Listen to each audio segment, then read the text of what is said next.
Hello everyone, जय हिंद। स्वागत है आपका आपके अपने यूट्यूब चैनल के प्लेटफॉर्म में। आज मैं आपके समक्ष बात कर रहा हूँ 4 नवंबर एसएससी एमटीएस एग्जाम 2024 के फर्स्ट शिफ्ट के सभी महत्वपूर्ण प्रश्नों के संदर्भ में।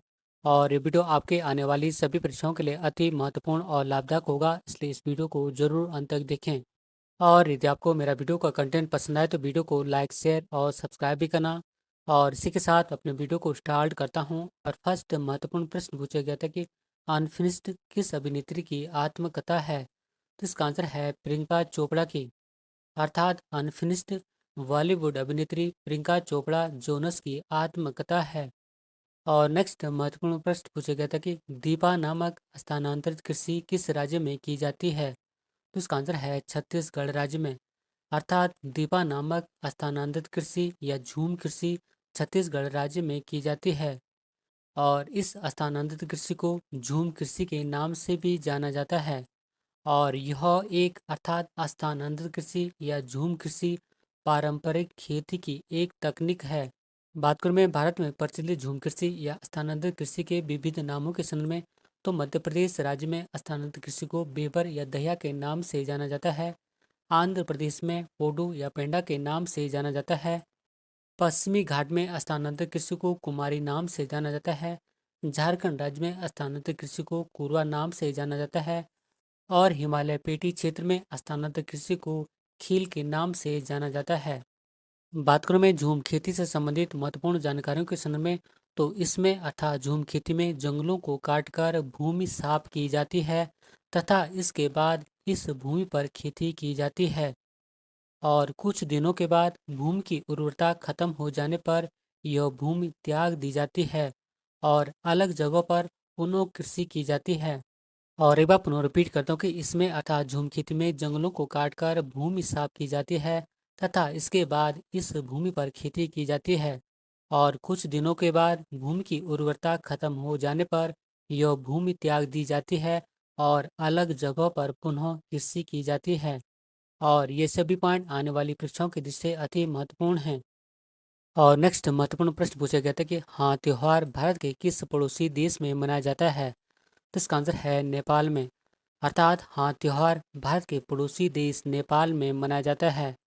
और इसके अतिरिक्त नेपाल में तिहार और दशहरी त्योहार भी मनाए जाते हैं। और ये पॉइंट भी एसएससी एग्जाम में कई बार पूछे जा चुके हैं। बात करूं मैं नेपाल से संबंधित महत्वपूर्ण जानकारियों के संदर्भ में, तो नेपाल की राजधानी काठमांडू में स्थित है। इसकी मुद्रा का नाम रुपया है। और नेपाल की संसद का नाम राष्ट्रीय पंचायत है। और ये पॉइंट कई बार जम्मू में पूछे जाते हैं। और नेक्स्ट क्वेश्चन पूछा गया था कि जानकी प्रसाद कथक के किस घराने से संबंधित हैं। तो इसका आंसर है बनारस घराने से। अर्थात जानकी प्रसाद बनारस घराने से संबंधित हैं।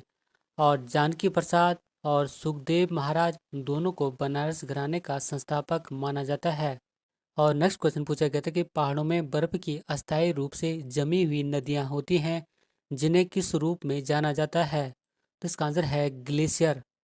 अर्थात कुछ पहाड़ों में बर्फ की अस्थायी रूप से जमी हुई नदियां होती हैं, जिन्हें कि ग्लेशियर या हिमनद के रूप में जाना जाता है। और क्रिस्टलीय बर्फ चट्टान, तलछट और जल से निर्मित क्षेत्र जहां पर अधिकांश समय तक बर्फ जमी रहती है, उसे हिमनद कहते हैं।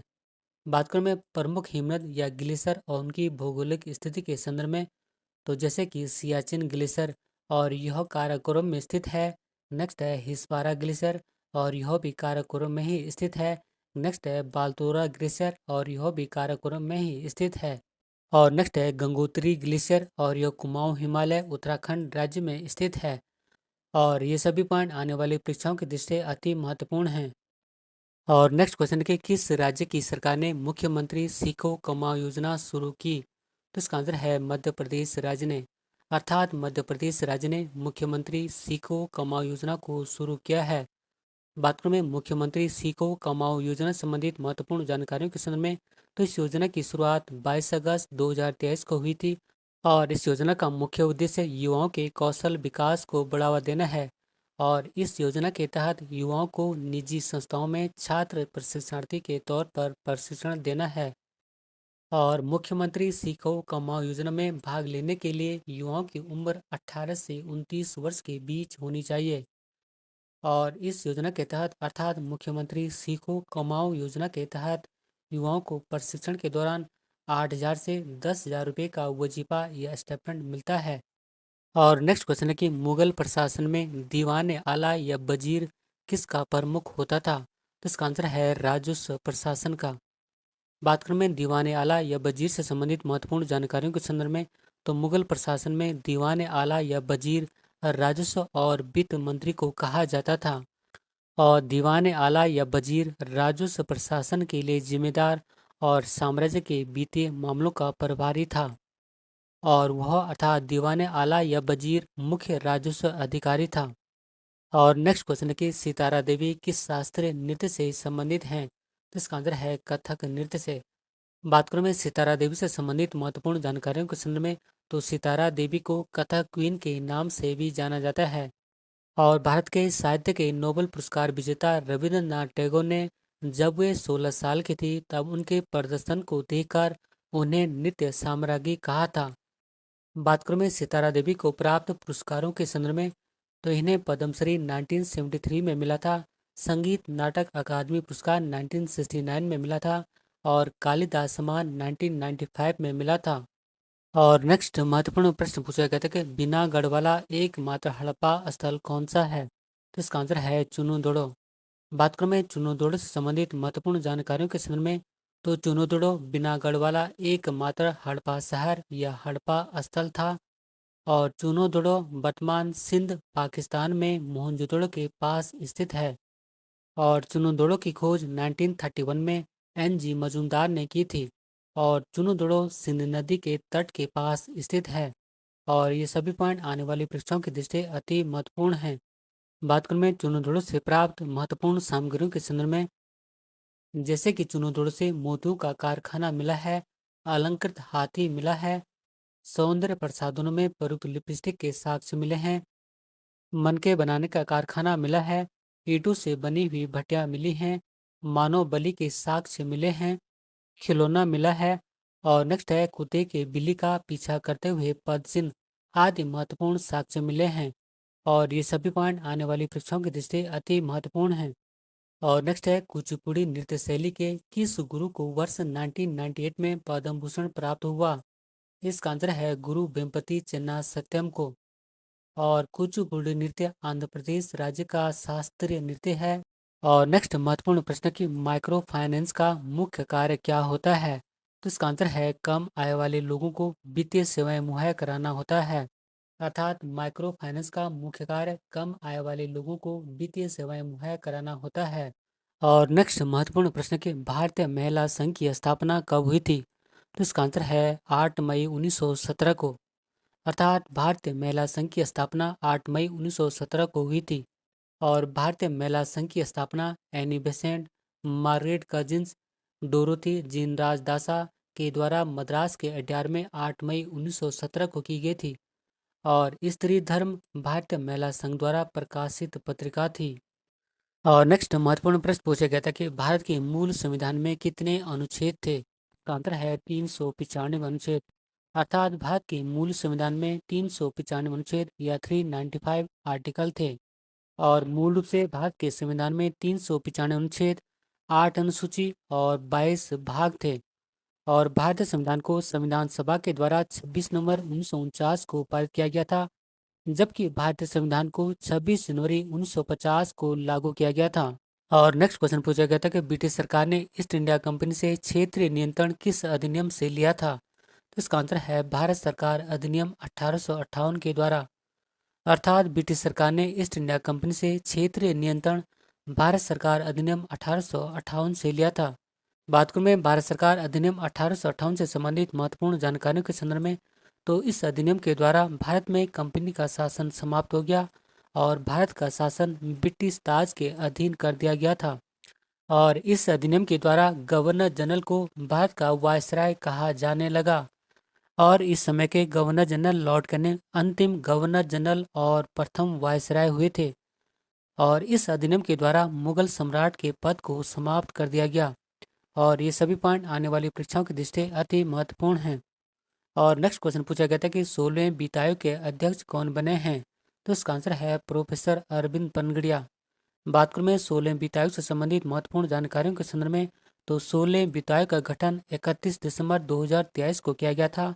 और इस आयोग का कार्यकाल अर्थात 16 वित्त आयोग का कार्यकाल 2026-27 से 2030-31 तक कुल 5 वर्षों का होगा। और यह वित्त आयोग अर्थात 16 वित्त आयोग अपनी रिपोर्ट 31 अक्टूबर 2025 तक देगा।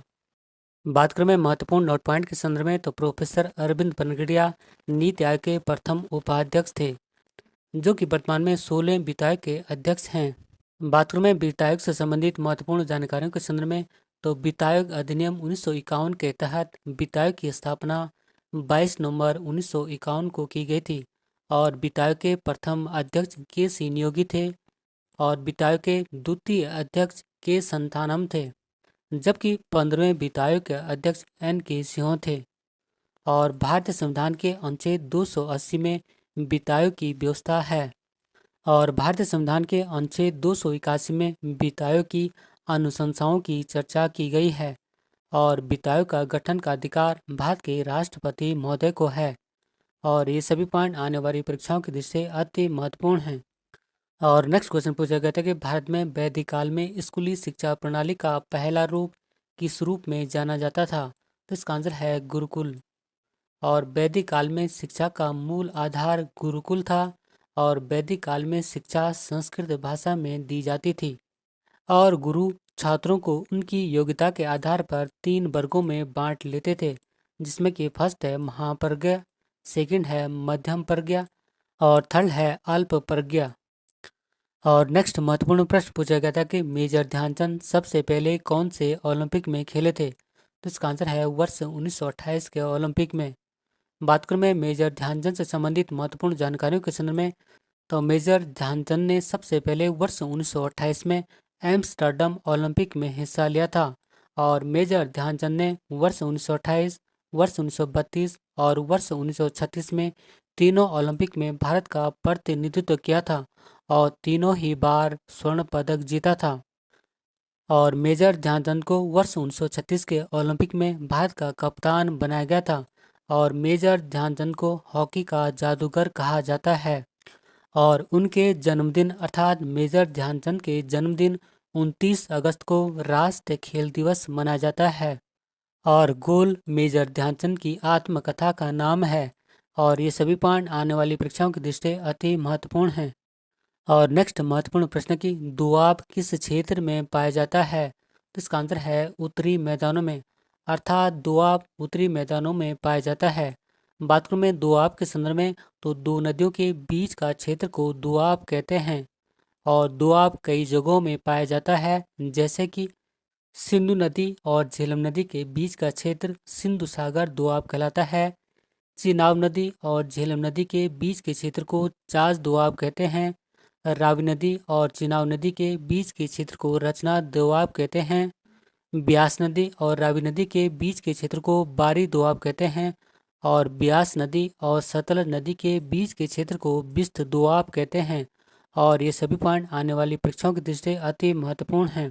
और इसी पॉइंट के साथ अपने वीडियो को समाप्त करता हूँ। यदि आपको मेरा वीडियो का कंटेंट पसंद आए तो वीडियो को लाइक, शेयर और सब्सक्राइब जरूर करें। मिलते हैं जल्दी नेक्स्ट वीडियो में, तब तक के लिए धन्यवाद। जय हिंद।